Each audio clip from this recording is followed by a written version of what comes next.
पूरी दुनिया में आपने भगवान शिव को हमेशा नंदी की सवारी करते देखा होगा, लेकिन भारत में एक ऐसी जगह है जहां महादेव नंदी पर नहीं बल्कि एक मेंढक की पीठ पर सवार हैं। इतना ही नहीं, यहाँ नंदी बैठे हुए नहीं बल्कि अपने प्रभु को देखने के लिए खड़े हैं। कहते हैं इस मेंढक मंदिर में मांगी गई मुराद कभी खाली नहीं जाती। लेकिन आखिर एक राजा को मेंढक का मंदिर क्यों बनाना पड़ा?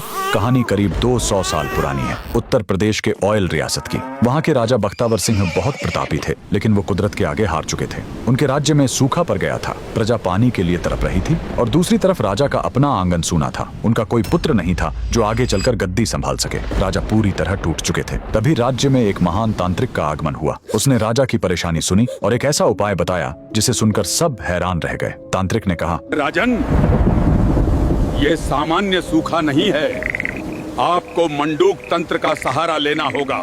मेंढक ही वो जीव है जो बादलों को बुलाता है।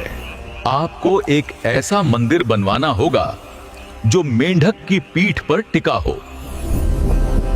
राजा ने तांत्रिक की बात मान ली। निर्माण शुरू हुआ, लेकिन इसमें सीमेंट या चूने का इस्तेमाल नहीं किया गया। इस मंदिर को अमर बनाने के लिए पत्थरों को औरत की दाल और गुड़ के पेस्ट से जोड़ा गया। जमीन से 100 फीट ऊपर एक विशाल पत्थर के मेंढक की आकृति बनाई गई और उसी के ऊपर यह भव्य मंदिर खड़ा किया गया। मंदिर तो बन गया, लेकिन प्राण प्रतिष्ठा के लिए राजा खुद नर्मदा नदी से पवित्र नर्मदेश्वर शिवलिंग लेकर आए। और फिर वही हुआ जिसका सबको इंतजार था। जैसे ही पूजा शुरू हुई, आसमान में काले बादल छा गए और राज्य में झमाझम बारिश हुई। इतना ही नहीं, कुछ समय बाद राजा को पुत्र रत्न की प्राप्ति भी हुई। आज भी यूपी के लखीमपुर खीरी में यह मंदिर शान से खड़ा है। इस अद्भुत मेंढक मंदिर के लिए कमेंट में लिखें, हर हर महादेव।